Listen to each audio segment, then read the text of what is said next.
on Zoom. So we do have people joining us virtually. Eli's running the Zoom. Thank you, Eli. And if there are questions on the Zoom, I'll be happy to answer those to the best of my ability as well. So a couple of caveats to our conversation for Ask Rabbi Sharff.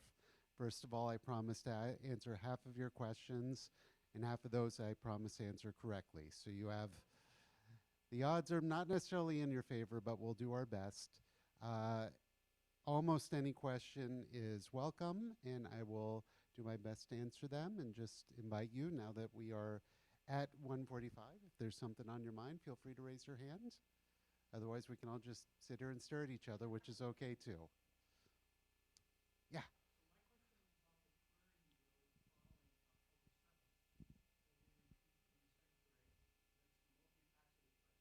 Yes.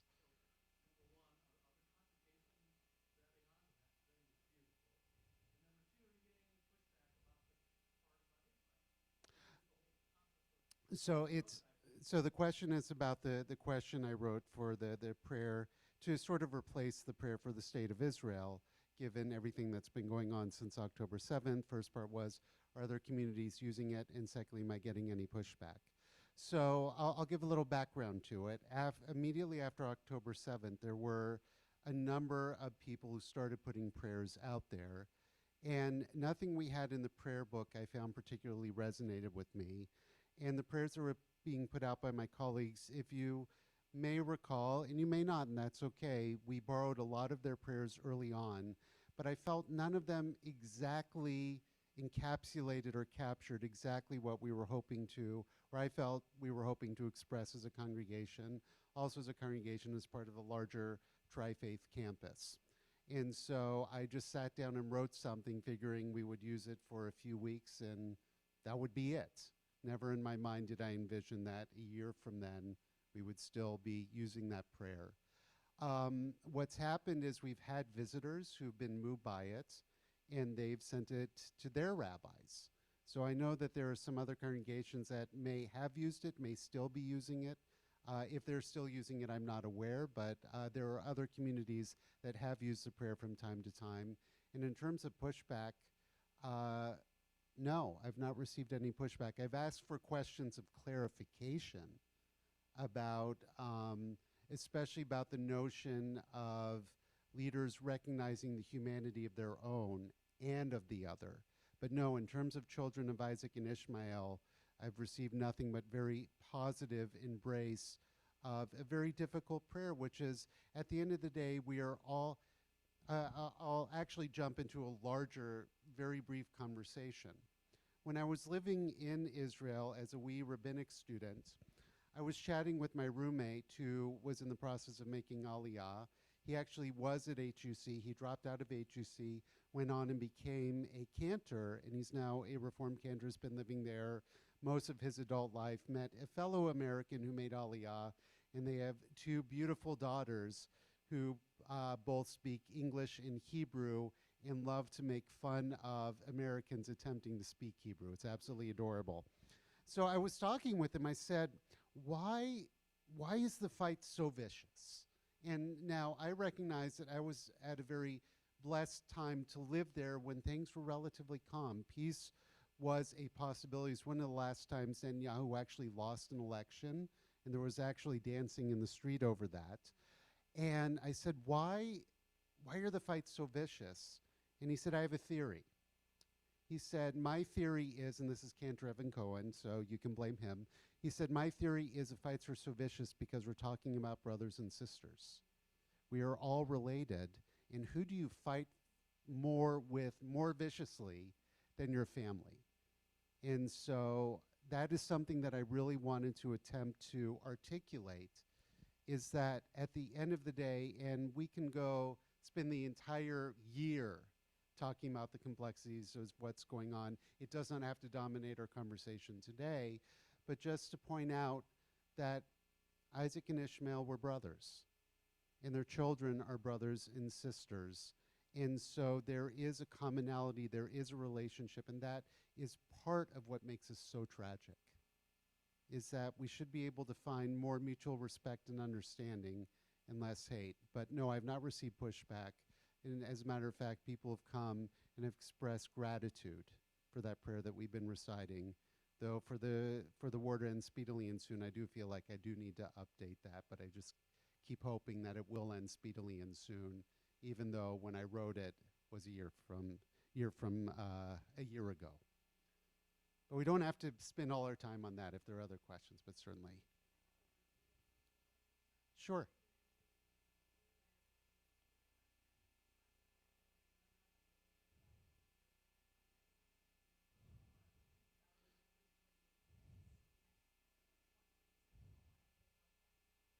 So the debates within American Judaism are really quite interesting. And what happened, so I'm going to answer it by going even further back before we get to that point, which was what happened with the establishment of Judaism in the United States is something I didn't speak about last night, is Jews coming here were coming out of Europe where there were established state churches. And so the ruling authorities had all their institutions. And interestingly enough, even in Judaism, they had their institutions. You couldn't just observe Judaism however you wanted. There were, there were, so I make sure I didn't push the wrong button there. There were chief rabbis, for example, and there were norms within the community. So Jews who came here all of a sudden found a sense of freedom that they never had. And so there was a man by the name of Isaac Mayer Wise who sought to create not Reform Judaism, but an American Judaism. His idea was, I'm going to create a seminary to train rabbis, but in order to do that, I need to bring a group of congregations together who have the resources to build this seminary that ultimately became the Union of American Hebrew Congregations. Notice it doesn't use the word reform. That came much, much more recently. And so they came together, including one of my previous congregations that I served, our Sinai congregation in Baltimore, Maryland. And then they established the Hebrew Union College. Again, no concept of reform. This is just where we're going to train American rabbis.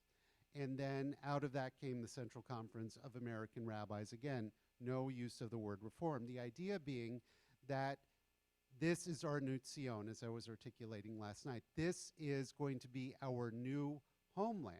Now, part of it was very pragmatic. They're coming out of a lot of European persecution. They come here. There is no state religion.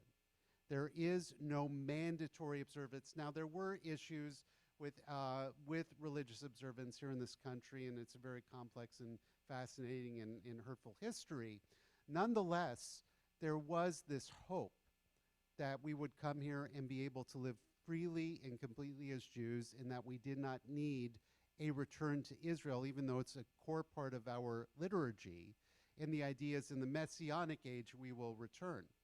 So what happened is when you started to see this first wave of people immigrating to the Ottoman Empire, to what was then called Palestine, and by the way, it was renamed Palestine by the Romans as a way of humiliating Jews. And so there were Jews here who thought about making Aliyah, and some did. Some supported it financially because they wanted to encourage people to return. But for most, they were very happy here. And in what ultimately became more conservative congregations, they tended to be more supportive of it than in Reform congregations, because again, we are good Americans, and this is our Zion. So what happened is some communities felt a tremendous split in their communities, especially during the rise of Nazi Germany, that we need to support this homeland, and others said, no, we don't. And so that's the one I was talking about. I know about it well, having grown up in Houston, though I grew up in the suburbs and was not affiliated with Beth Israel. That congregation split in two over the question of the support of Israel. Nonetheless, there were many rabbis, many Reform rabbis especially, who were vehemently against it because this is our new Zion. And so when did it change? Well, it changed after the establishment of the State of Israel, where they realized, and out of the ashes of the Holocaust, and by the way, Israel was going to come into existence with or without the Shoah, because they had already established government services, cities, all the resources in even a paramilitary organization that ultimately became the IDF. Much of the land they acquired, they purchased legally from the Ottoman Turk absentee landlords, if you will, who willingly sold them the land. And again, it's an incredibly complex narrative, and I'm not doing it incredible justice, but there was a lot of argumentation, especially in the Reform movement.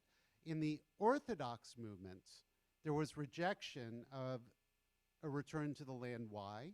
Because of the notion that we will not return until the Messiah, the Mashiach. And so there are even ultra-Orthodox groups to this day, Haredi groups, who reject the land of Israel because the Mashiach has not yet arrived. Now, what's really curious is some of them live in Israel, accept Israel's protection and money from the government, but they reject the state of Israel. So it's complicated. Although some of them also live here.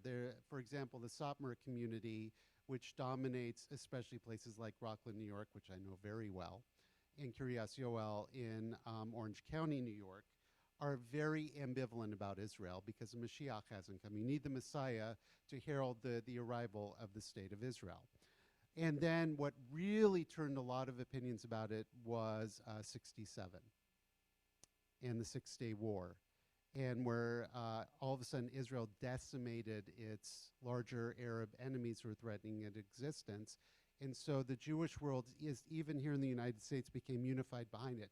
But what's also interesting is even though our support of Israel has grown exponentially, now obviously putting that aside for the moment, most American Jews still are not interested in making an aliyah, except in the Orthodox and ultra-Orthodox worlds. Most are very happy here. We have wonderful lives. We have jobs. We're able to live meaningful ways. But there is a much greater support for the state of Israel today than before the establishment of the state of Israel, if that makes sense. Does that kind of answer the question? So, but it's a complicated narrative, and there was, especially in the Reform movement, and in the Central Conference of American Rabbis, for a long time in their different platforms, they articulated that we did not need, among other things, a state of Israel. It's only in much more recent platforms that they have articulated that we do need one. On the other hand, these are the same people who rejected anything that did not make rational sense. So for example, and I know I'm going far afield here, one of the most popular prayers that we do in our worship service is the Misha Berach prayer, the prayer for healing. 20 years ago, you would not have heard it in a Reformed synagogue. Why did it become popular? Debbie Friedman. Debbie Friedman. Now, it could be 30 years ago because I'm kind of dating myself. Debbie Friedman created this prayer. People found the melody. And by the way, Debbie Friedman was rejected by the Reform movement. She was booed when she sang at a biennial. And so that the world has come full circle. Now her name is in front of the School of Sacred Music where we train cantors. I mean, it's another fascinating story. The Reform movement, and I'm a proud Reformed Jew, we are a very interesting group of people. Yeah.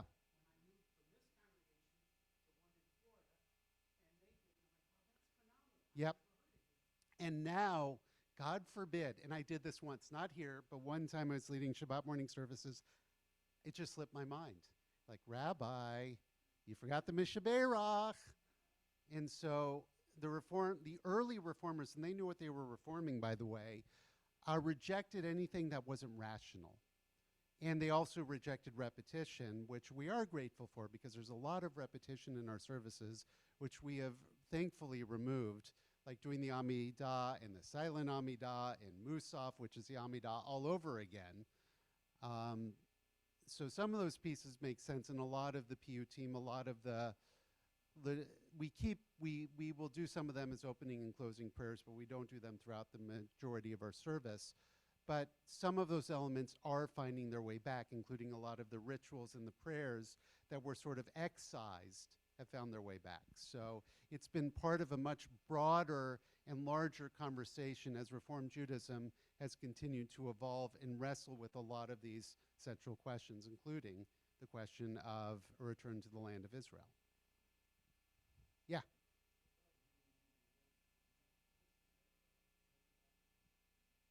What's the anti-Netanyahu deal? Well, so imagine you have a democracy, and imagine you have one person in power. Now, Israel, the way their democracy is set is there aren't term limits. Here, the president can only serve 2 terms, as far as I know. We do have an amendment to our Constitution ever since FDR. Netanyahu's been in power a long time. Even when he loses elections, he finds his way back. And as he's been in power, he's had to build coalitions, because in Israel, it's all about coalitions. It's a multi-party system, and he's had to build coalitions with more extremist elements of the Israeli political system. And so what's happened is, as his positions have become more extreme, more Israelis have felt that he doesn't represent their interests. But more than that, what's really sparked it is he sought to overhaul the judicial system. Now, Israel does not have a constitution. It has a set of basic laws. And the idea is, believe it or not, in Israel, if you are unhappy, you can appeal directly to the Israeli Supreme Court. You don't have to go through a whole system of appeals. It's a much smaller country, and they don't have lots and lots of courts. And so what's happened is, especially for a lot of progressive Israelis, they've appealed directly to the court, and the court has said things like, you know, if you are going to support rabbis, by the way, there's not a separation of church and state in Israel, and there's been a lot of financial support from the state of rabbis. If you're going to support rabbis, you have to support conservative and reform rabbis. And the Supreme Court said, you're right. And so what's happened is this more right-wing group in Israel have said, no, we want to cut the legs out from under the courts because they keep saying things we don't like. We want to limit their ability. And so what happened is this led to, and this was well before October 7th, this led to a lot of protests. Now, I can say what you want about Israel. They know how to protest. It is a huge party, and people will show up every week. So when I was there for CCR conference in 2022, I think, we participated in the protests against the overhaul of the judicial system. We went on a Saturday evening, so it was after Shabbat. There were approximately 120,000 people at the protest. Rick Jacobs spoke very passionately, and we all chanted and held signs and joined in sort of this wild, raucous sort of celebration. So it's the answer, the long answer to the question is, in any democracy, you're going to have a group of people who are unhappy with the person who is the head of the government. And there are a lot of people who are very unhappy with the decisions he's made about judicial reform. They're very unhappy with how he's been handling the war in Gaza. They're very unhappy with how he's been handling the issue of the hostages. They're very unhappy because he is being tried for corruption, and the evidence is not very good in his favor. And he's been in power for a tremendously long period of time. Now, the question you might be asking is, well, how's he stayed in power? And part of the answer, I think, is he's Israel's first true politician. Before him, the original leaders were all founders of the state, or they were generals. They were people who were not politicians first, but were these particular kinds of leaders. And now Israel has its first true politician in Bibi, and I have many thoughts about him. I don't need to share those today. I've got enough to atone for. Bibi knows how to keep himself in power, no matter what. And he believes firmly that he's the only person who can keep Israel safe, which is very ironic. Because of his failures, October 7th happened. And because of his failures, this war is still going on. So there's very valid reason for a lot of anti-Bibi people. On the other hand, there are plenty of American Jews who love him because he is the face of Israel. And there are a lot of American Jews who are very angry with Israel because he's been in power for most of their lives, and they can't separate Israel from Bibi, and I don't blame them. Now, I'm not going to get political. I'm just setting up a theoretical. Imagine if Trump was in power for 20 years, how people would feel about the United States. Just putting it out there. And if you are a fan of Trump, my apologies. Other questions, but good. These are great questions. Yeah.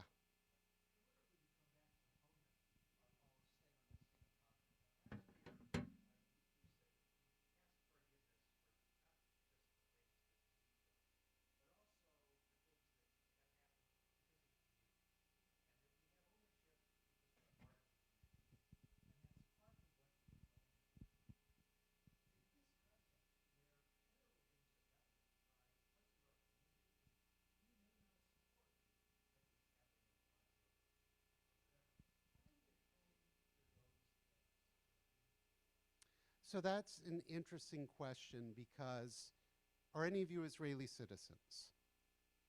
Do any of you vote in Israel? So this is one of those intersections that's very fascinating. Now, there are groups of us who are very content not being in relationship with Israel, or are very upset by what's going on, or really very conflicted about it. There are other people who are staunchly pro-Israel. Israel can do no wrong. Most of us are somewhere in between. And we have this very odd relationship, and I've spoken about it before, not so much last night, which is as Jews, we are an ethno-religious people. We are not a race because you can convert in, and genetics have shown we are not a race. But we are more than a religion because you don't have to believe to be Jewish. You don't have to believe in God. You can be an atheist. You can be agnostic. You know, you can root for an Iowa football team. Who knows? To be Jewish. And yet we also are people with a language that ties us together. It's a language of prayer, but now it's also a resurrected language, a dead language that was brought back. And we're a people who are connected to a land through our prayer, through our belief, through our visit, through our ideology. And we're connected to people who live in the land, but at the same time, it's its own nation. And so to begin to answer it means it's complicated. Now, and on top of that, there is this abiding anti-Semitic myth of Jewish power, that we have more power than we actually do, and sometimes we are happy to feed into it. There are certain organizations that lobby the government that use that myth of Jewish power and Jewish wealth, and the media plays into it too.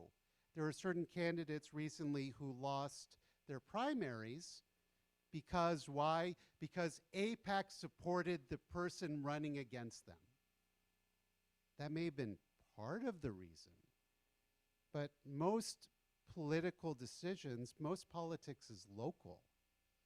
If people love their candidate, they're voting for their candidate, regardless of their stance, regardless of how much money may be poured in by an outside lobby organization. So, and look, there's no way I could ever pick up the phone and call Bibi. I just couldn't.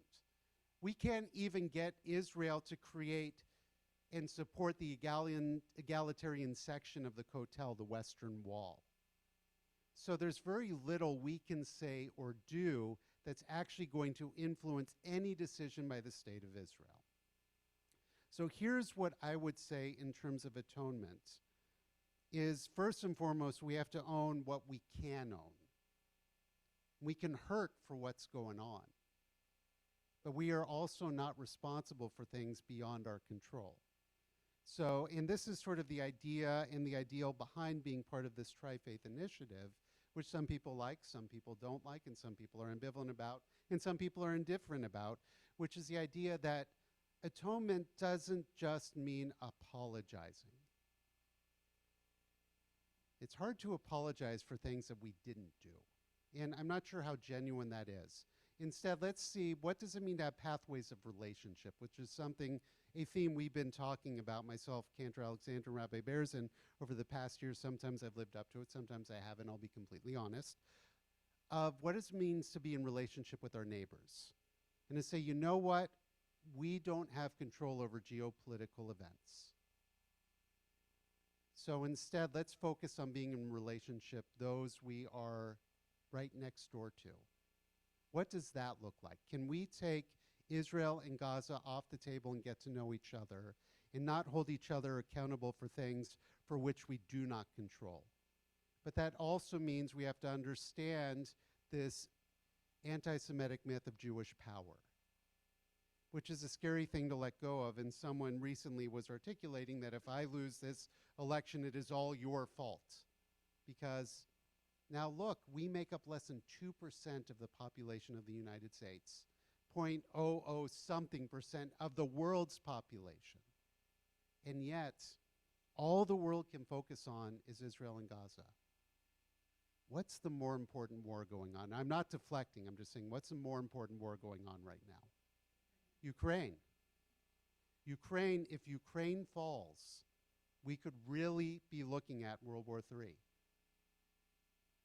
If you think about all of the allies and all the treaties and all the relationships, what's going on in Israel-Gaza is heartbreaking. But the media makes it look like that's the only thing happening in the world. And I think it's partly because of that anti-Semitic myth of Jewish power, which comes up over and over and over and over again. So what do we have to atone for? Well, I think we have to atone for where we've gone wrong, where we've been blind to the pain and hurt of others, where we've been unwilling to dialogue with our friends, with our neighbors, where we've been unwilling to listen to each other and hear where each other is coming from, because we have a diversity of opinions about this too, and that's okay.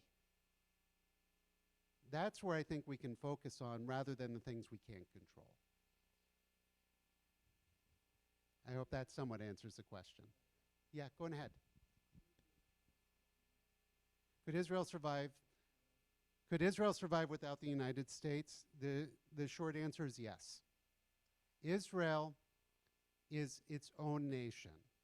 It's been around for 70 plus years. It's not going anywhere, and it's been working for decades to foster relationships with other countries. When Ukraine was invaded by Russia, what did Israel do?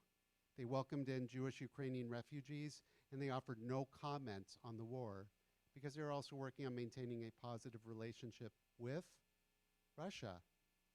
They're building inroads to China. They recognize that the United States has ebbs and flows to it, and that even though we have people say the relationship is ironclad, they know that, like any nation, it helps to have, the more friends you have, the better off you are. So is this relationship essential? Sure. Is it existential? I don't know. But again, I will do a caveat to all of this. Though I am a rabbi, though I am a Jew, though I have many thoughts and feelings, I do not profess to be an expert in geopolitics. So you may talk with someone else who's more knowledgeable, who have much more informed opinions than I do, and if those conflict, they probably know a lot more than I do, and I will gladly cede my knowledge to them. And by the way, we don't just have to talk about Israel and Gaza. We can talk about happy things, you know, like Padres. Other questions? Yes. So this yellow pin has to do not with Hamas, not with Israel, but has to do with the hostages. I just want to see the 101 returned home. And I would love to see them returned home as part of a negotiated ceasefire where everybody lays down their arms, where the war stops. And to give you, and this is my fantasy, this is my dream. My dream is that the world comes and invests in Gaza and makes it into I mean, it's phenomenal location. Makes it into a beautiful place for economic development, for religious liberty, for the people of Gaza to live there freely and to be able to express their understandings of their religious heritage and to be a successful land where they are not oppressed by a murderous terrorist regime and where they're not under threat by a right-wing Israeli government. So I would love to see a negotiation that ultimately results in that. And that may be a fantasy land, but that's what this ribbon represents. Yeah.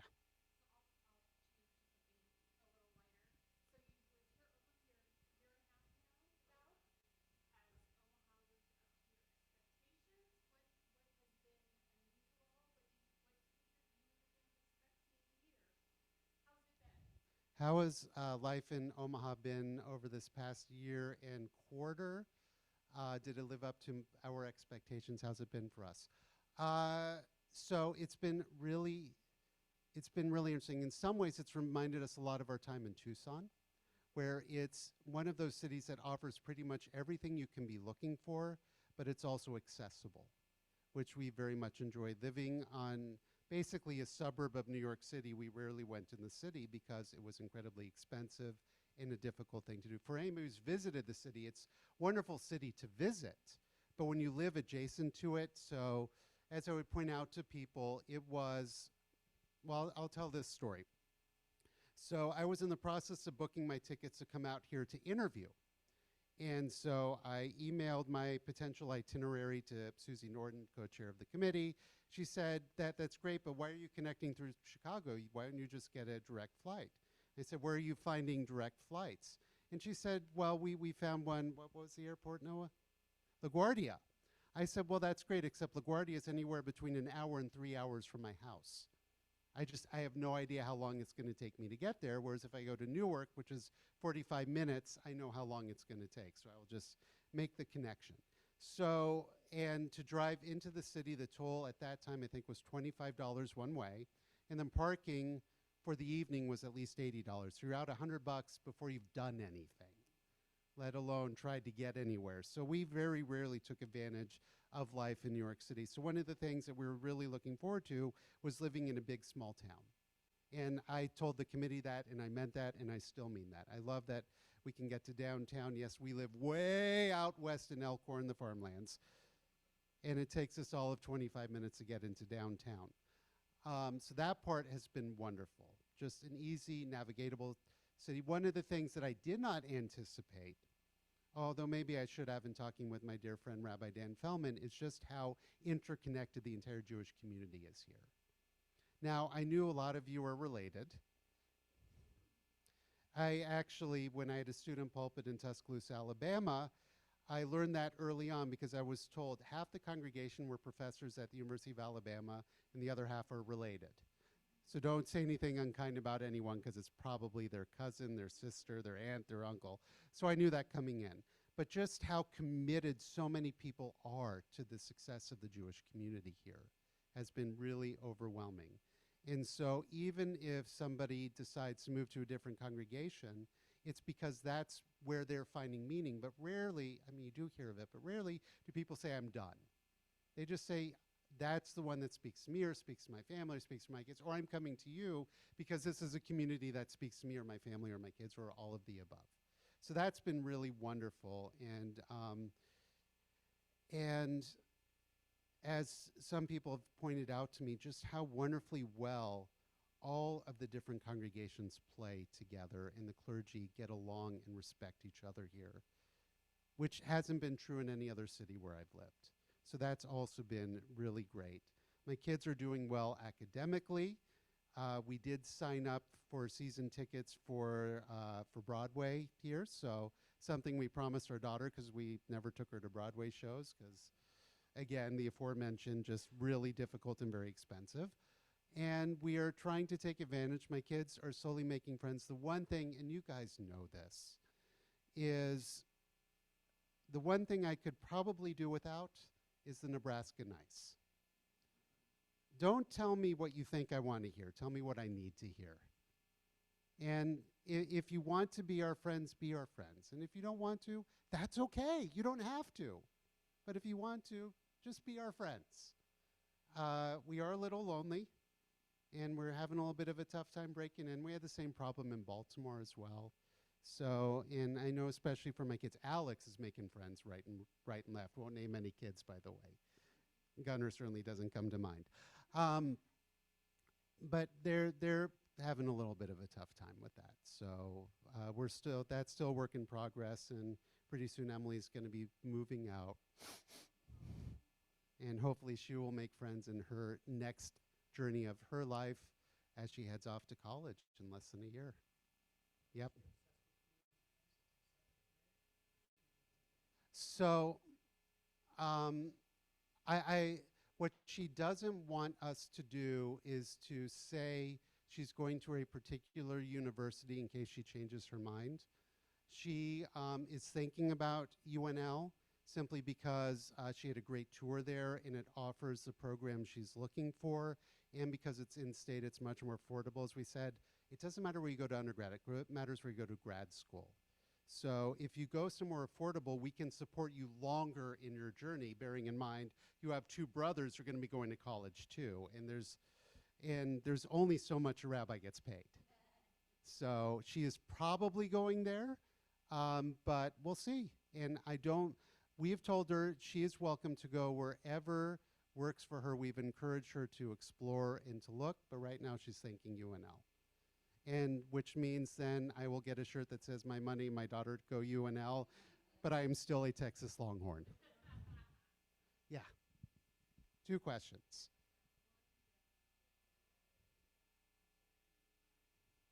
Okay, first, well, I might not be the right person to answer the question about Temple and Temple's money, but go ahead about Tri-Faith.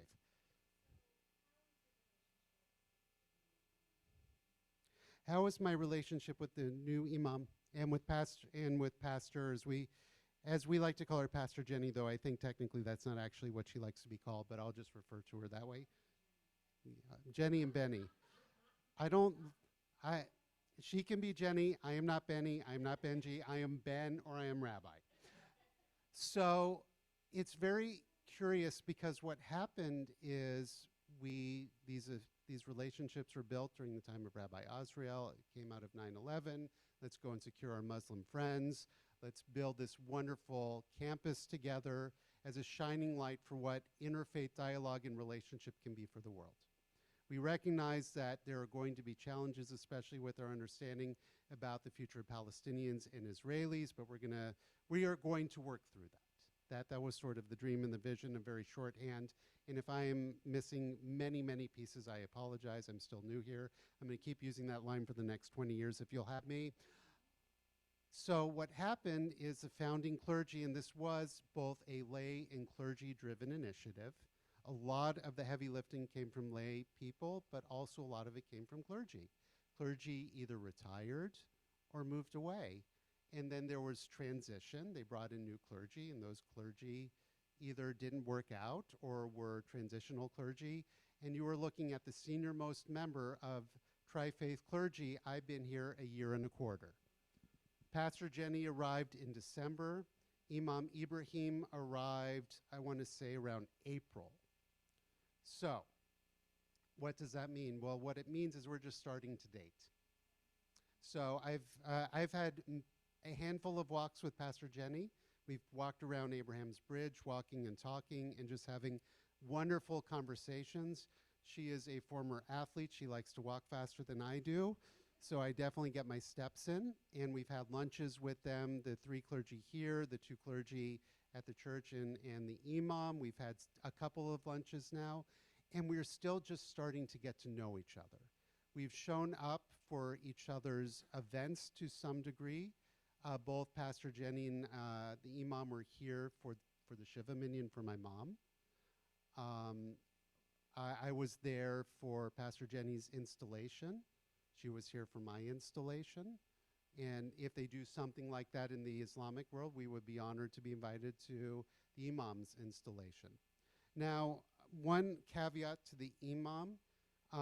One is that community, I think, has been more desperate than the other 2 for their religious leader, and His role is different, his community is different, and the demands on his time are even more so than on the two of us. So it's harder to get him, not because he doesn't want to be, but because he's also got a lot of demands on his time.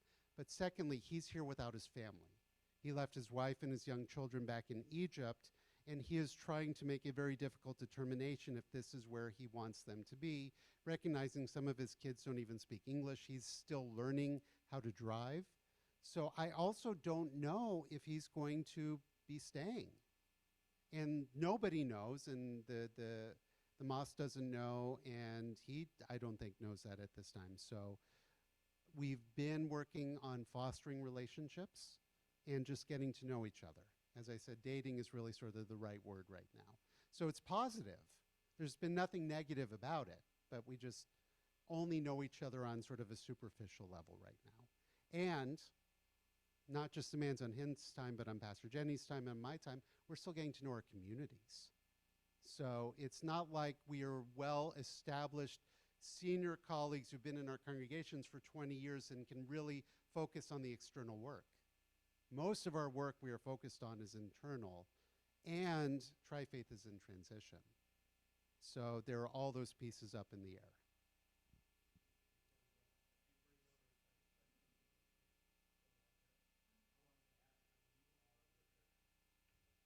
With Tri-Faith's transition,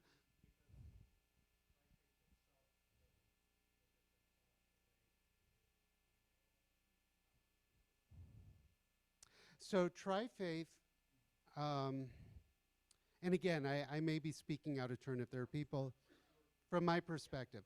So my perspective is the board, especially following October 7th, made the decision that Tri-Faith was really, had jumped ahead to focus on the larger interfaith work that ultimately it was tasked to do. This was part of Wendy's vision, and I think it was a wonderful vision. And the board had actually empowered her to do that. And then all of a sudden recognizing that the relationships between the three commons partners was very, there wasn't much of a relationship except for people doing like work in the garden and some of the volunteers, that needed to become a primary focus. And so I think there was a lot of misplaced blame and a lot of missed opportunities. Right now, I think Tri-Faith is focusing on, the board of Tri-Faith is focusing on a couple of things. One, finding a permanent director. Right now they have an interim. And two, figuring out how to navigate what it means to be the organization representing the commons, but also representing what it means to be in interfaith relationship and dialogue. And so they are trying to figure that out. I'm a part of those conversations when I can be. And the answer is whether or not it's going to continue to focus inward, that's something that the three faith communities need to get back to. And so, but the loss of leadership, of clergy leadership, has also impacted it. And so it was a missed opportunity by Tri-Faith in that vacuum to step in and say, we're going to help this until they come in. And that, I think, was a missed opportunity. Am I hopeful that will happen? Well, that's the goal. That's what everyone is striving towards. But what we have to do, and I think this is essential, and I've articulated this, is not hold each other accountable for things we're not responsible for. As long as we are going at each other over what's going on halfway across the world, it's going to be very hard to foster relationships. It's just going to be. And it's not to say we aren't all grieving and we aren't all hurting and we aren't all right from our perspectives. But if that's what we bring into the room, it's going to be very hard to be in relationship. And I think when Cantor brought in the Spirit of Galilee, that was a tremendous opportunity that a lot of people were open to, but not enough people were open to, because they said things no one wanted to hear and hurt all of us because they were talking about their truths and their lived experience. And that's the other piece I will advocate is we spend a lot of time talking about Israel and a lot of time talking about Gaza, about them, but not to them. And so I hear this from my Reform rabbis who are living in Israel. They're like, you need to be raising up our voices too. We have a lot of thoughts about what's going on as well. And by the way, most of them are really unhappy with the Israeli government. And we even have, and you may not know this, one of the members of the Knesset is a Reform rabbi. And I've heard him speak several times. He's a very brilliant, eloquent man. And a lot of liberal communities in Israel are doing the same work there that we are striving to do here too. Israel is not a monolith. So I'm hopeful, but there's a lot of work ahead. And I know the board is putting in a lot of time, energy, and effort to try to navigate that. And I will support whatever the outcome is going to be, because as I've told people, you know what, we're not going anywhere, the church isn't going anywhere, and the mosque isn't going anywhere. We're neighbors, we have to be in relationship. We are going to figure this out. It's just going to take time. Now, if we can get everyone else to stop fighting, it would make it easier. So, money question that I probably can't answer.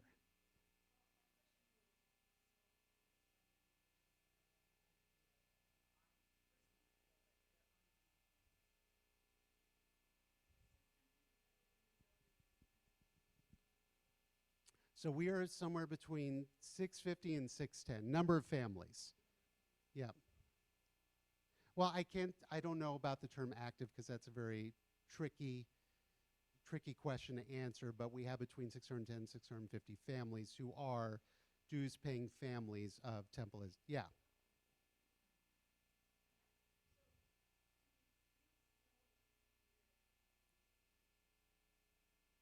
So I hear that question a lot.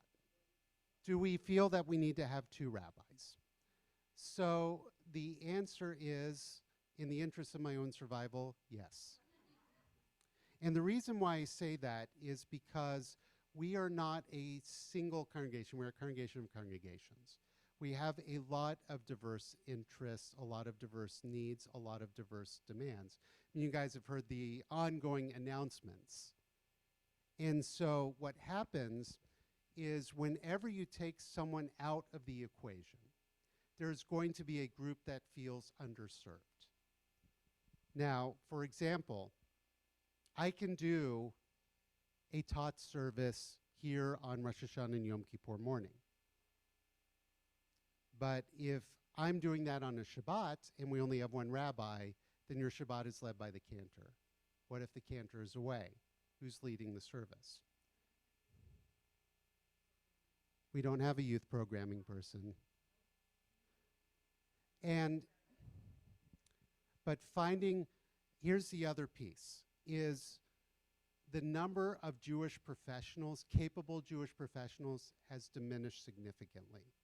There aren't as many out there as there used to be. And I've heard well, why don't we just let Rabbi Berzin move on to a new congregation? Why don't we bring in a new rabbi, someone younger, in my mind, I don't, she's young anyway, but someone brand new and affordable, just hypothetically.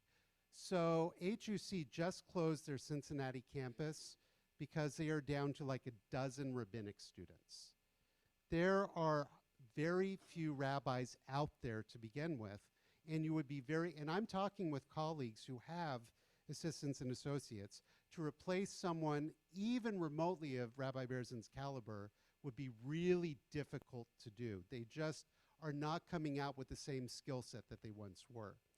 So could we? Yes, but recognize you would have to have very serious conversations about your wants, needs, and desires. And there's also this belief that somehow an event, a gathering, a program, a meeting is diminished if there isn't a clergy person there. We are a professionally driven organization in a lot of ways, and clergy add validity to the experience. And there are groups who very much have wonderful relationships with Rabbi Berzin that because they do, I don't need to be invested in them because she is. And already I'm stretched thin. I mean, you guys want me to be out there leading the community, engaged in tri-faith, engaged with our religious school families, leading adult ed, doing all the life cycle events, being at all the meetings, showing up to all the programs, both here and also in the larger Jewish community, it's not sustainable. I mean, if you look, and this is not to disparage Rabbi Abraham, because I'm not, but if you notice, at most programs that Rabbi Abraham is at, he's there and then he's gone. And it's not because, it's just because he's being stretched in a lot of ways. And it also means that we would have to have a conversation of, okay, where do we want our clergy? And I'm not, neither of us, any of us can be all things to all people all the time. Things are going to get, and we're already dropping things, and we're working harder to pick those up, but there's only so much. And for a family of 600, or 650, that's a lot to ask of one rabbi and one cantor. Yeah.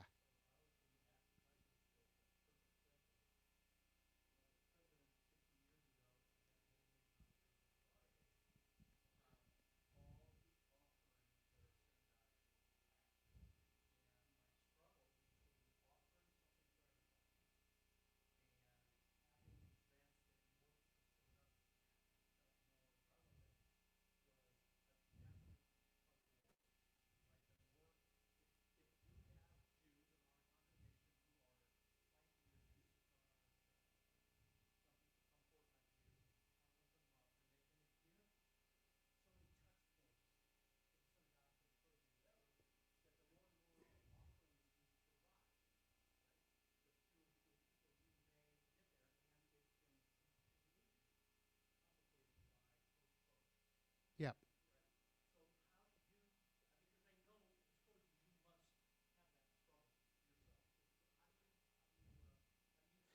Well, again, it gets into the larger question about the number of programs and touch points. It gets into the issue of people's interests and why they're part of the community. Now, historically, you were a member of a congregation because that's what you did. That was the obligation. You were part of the community. Whether or not it did anything you were interested in, you supported the community. That is flipped on its head. People now say, what, and not to put this in economic terms, what's the value added to my life? What do I get out of it? And then the next question is that they're asking is, what kind of experiences that I'm interested in are being offered by the community? Now, and that's where it gets complicated because, for example, we have a robust Torah study group. Tremendous.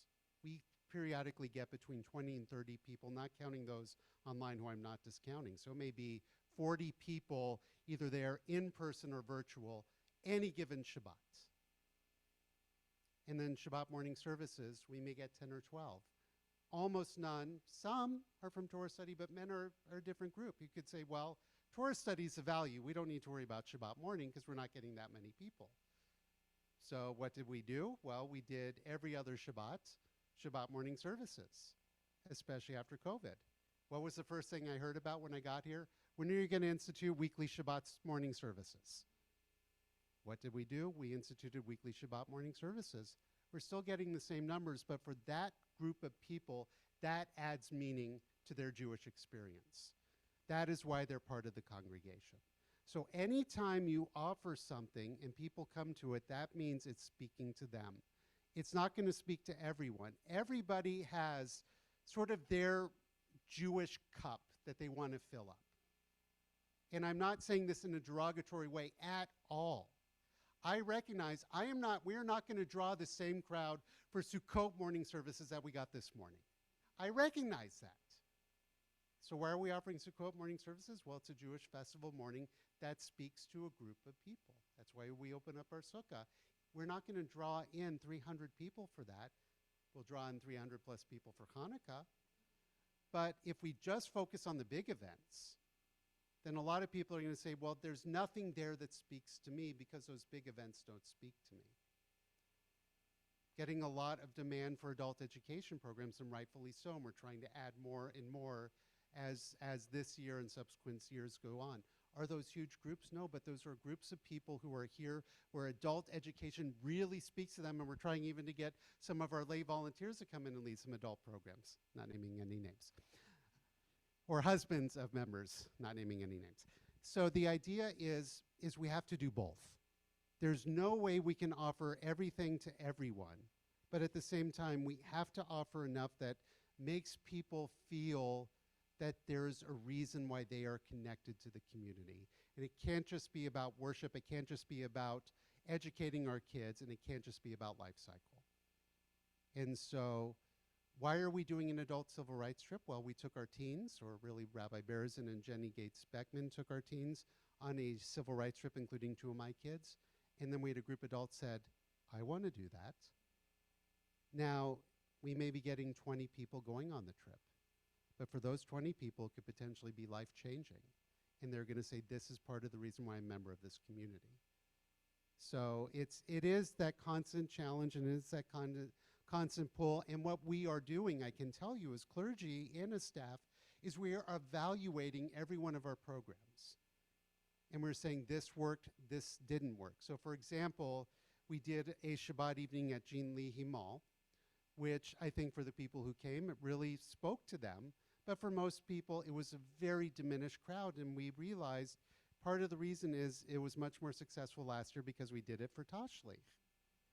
And we didn't do it this year for certain logistical reasons, but I said next year, we've got to do it at Jean Leahy Mall, and it's got to be for Tashlich. There's got to be a reason to draw people in to make it a much more successful program. So we are evaluating them. We don't just keep doing things no matter what, but there are certain things as a congregation we have to offer, and there are things we should offer, and there are things that we also want to partner with our volunteers and others. I mean, one of the things that I was working with Tri-Faith that hasn't quite come to fruition is I want them to offer more adult ed programs here. That doesn't cost us anything. It doesn't take too much in terms of clergy time or staff time, but creates opportunities for learning from other people who are experts in their field. So that's always a tension every synagogue is struggling with. But we need to give reasons for people to want to continue to feel like temple speaks to them. And that's always going to be a challenge. And yes, we're not just an active congregation, we're a hyperactive congregation.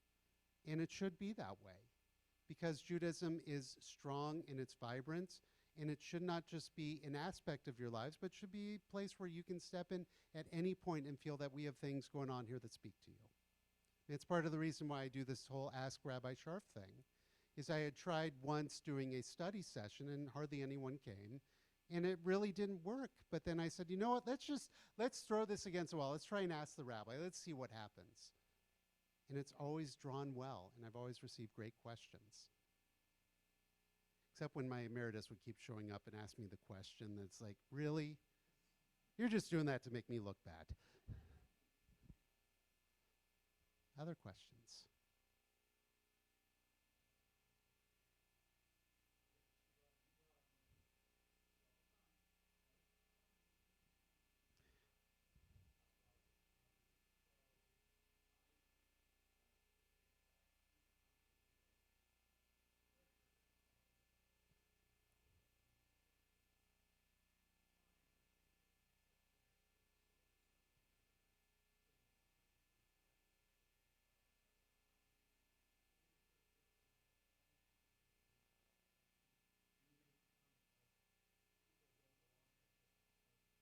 Yep.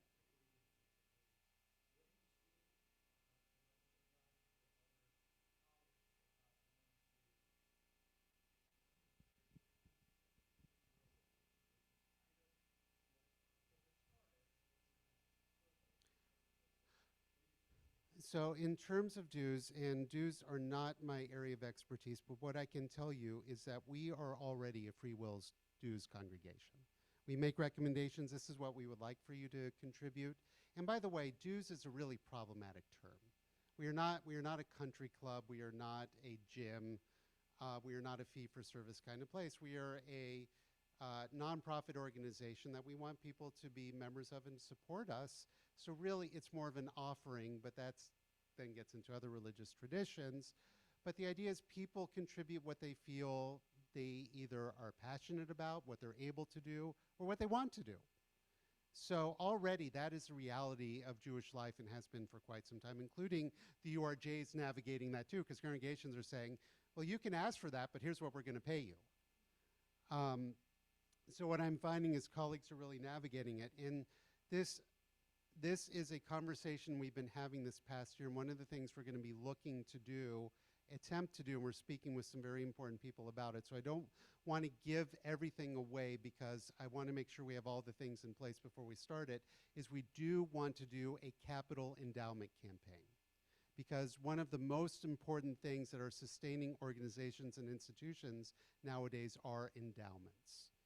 And we are already leaning on ours quite heavily, and I would love to make it more robust so that way, with the ebbs and flows of commitment to Jewish life, it's sustainable regardless of what's going on. But that means we're also going to be going back to some of our major donors who have already been incredibly generous in helping us build this building. And by the way, we don't have a mortgage. When you look at our budget, it seems very off balance because it's very staff heavy, but that's because there's no mortgage on the other side to balance it out, and thank God for that. So we can focus more on employing the people to do the work that you've asked us and tasked us to do. But we do need to raise money to be able to continue to make that sustainable. And so a lot of my colleagues are having similar conversations. But the big conversation, in all honesty, in the Jewish world right now is consolidation and mergers.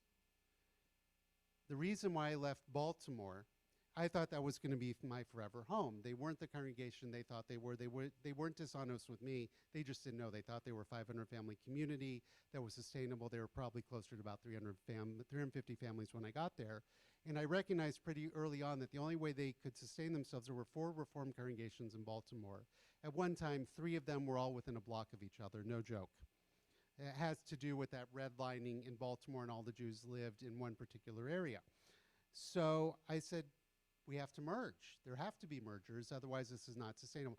No, we are a founder of the Union of American Hebrew Congregations. We are proud of our history. We are strong. We are never going to merge.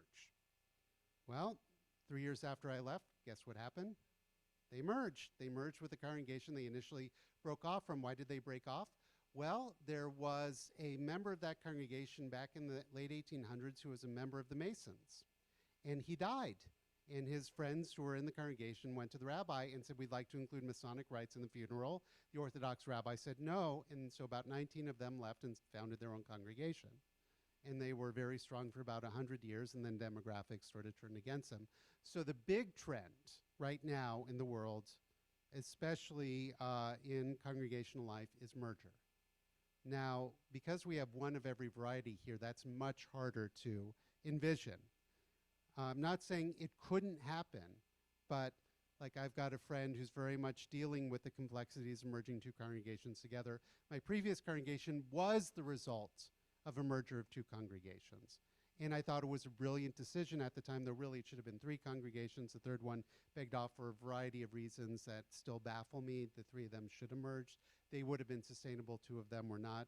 But that also has to do with the tremendous growth of the Haredi, the ultra-Orthodox communities in Rockland. But that's where a lot of the conversations are going on right now. But there's another challenge. And that is, as I mentioned, very few people are getting ordained, at least at the established institutions like HUC. So there are a lot more rabbis coming out. There's still people getting ordained, but they're getting ordained online or through institutions of questionable academics. And so they just don't come out with the same knowledge or skill set. And so there are congregations who are desperate for rabbis, and there just aren't the same number of rabbis out there. So another reason driving some of these mergers is just to find a clergy person to serve the needs of the community. So it's a lot of different moving pieces.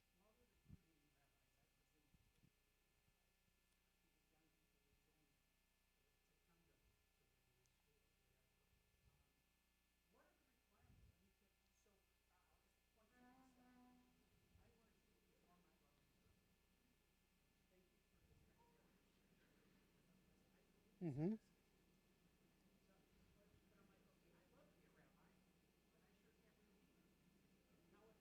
So, yeah, so when I went to HUC, you had to meet certain academic requirements. You know, you had to have an undergraduate degree from accredited university, and yes, they accept University of Texas. Apologies. We're good. No, you're right.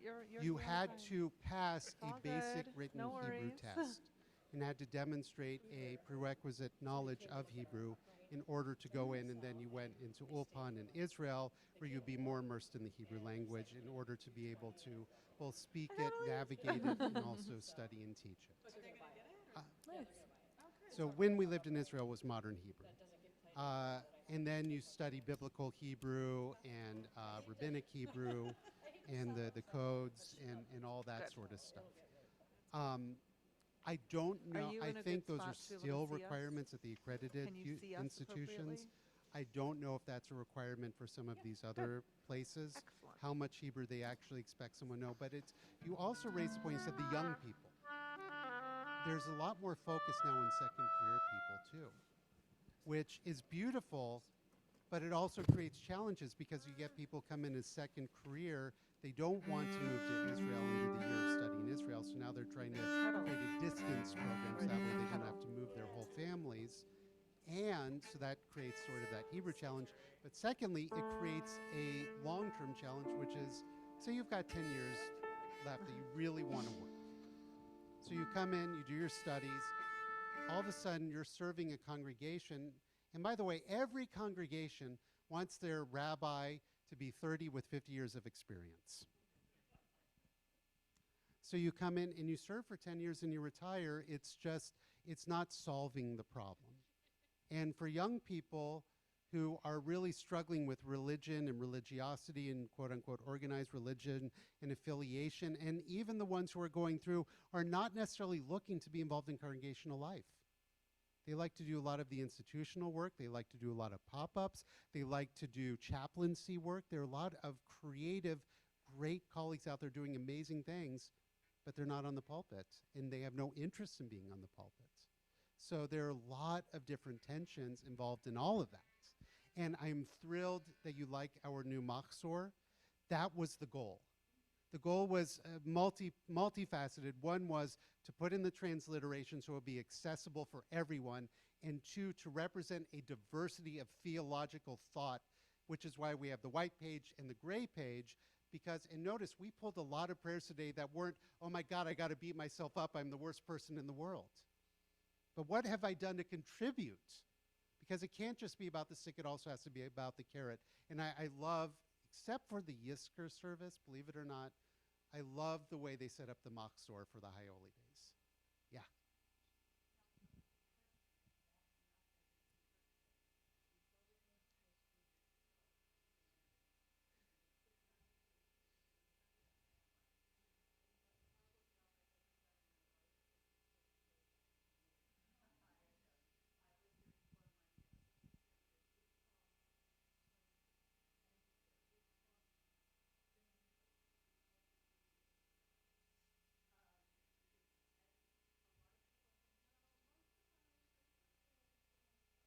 Yep.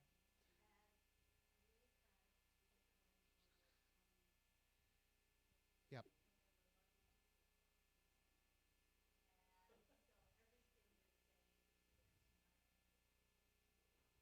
Well, and to echo it, so we put together a whole committee, whole search committee to find our new educator.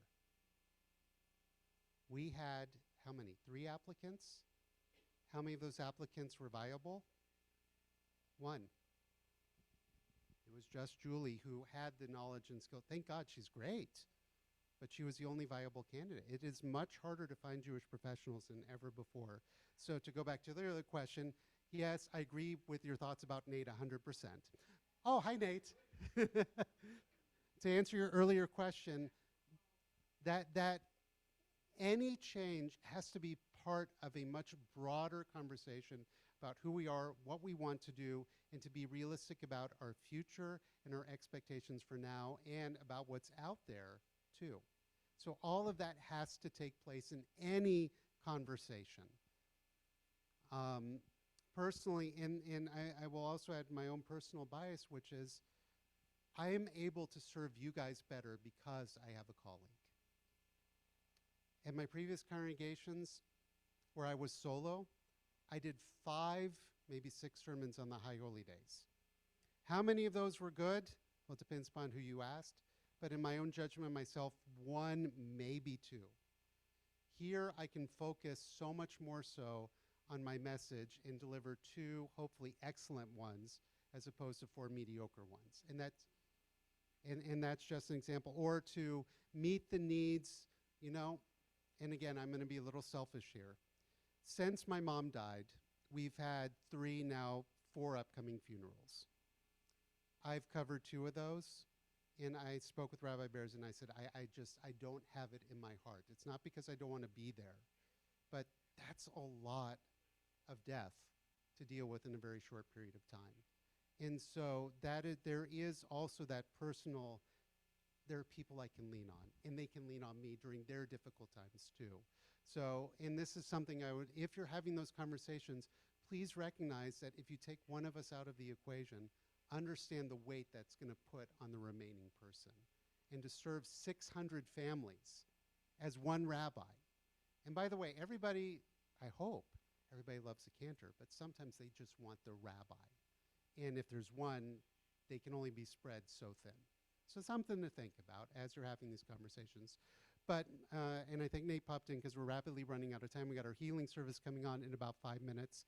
I love being able to move the room into here. That way we were not pressed for time. That way they could set up and be ready to go. But most importantly, I'm grateful to all of you for your wonderful questions. We're going to continue these conversations. And yes, we will continue with Ask Rabbi Sharff. My father saw the notice, and he said, wait a second, you didn't list my phone number. So maybe we'll do that next time, and you can just call him. So feel free to join us for the healing service in about 5 minutes. Yizkor will be at 4 o'clock-ish, and then we'll have Ne'ilah shortly thereafter. If this is the rest of your day, have a wonderful and meaningful day. For those of you fasting, hope it continues. I don't wish you an easy fast, because it shouldn't be easy. It should be meaningful. For those of you who are not fasting, I wish you a meaningful day for whatever choices you need to make for you. But most importantly, I'm honored to continue to be on this journey with all of you as we struggle, as we navigate, as we wrestle, as we argue, as we find moments of joy. May we continue to find it as a community and as a congregation. Shana Tova, everyone.